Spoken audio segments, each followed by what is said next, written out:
In terms of what I learned about composite layering on Dipesh Parmar's course is, I always thought sort of the layers you guess and you become better with time and with skill, which is definitely true. But what I've really learned is that Dipesh is very meticulous in how he layers, and he uses exact increments and exact sort of proportions to really get the restoration finished in a really lifelike manner.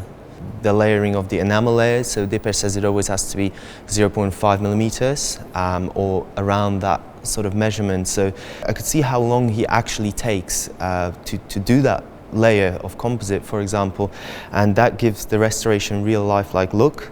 I would have always thought, Dipesh would, with his experience, would have done it so quickly and efficiently, and he has done it efficiently, but he really took his time to shape the restoration to look just right.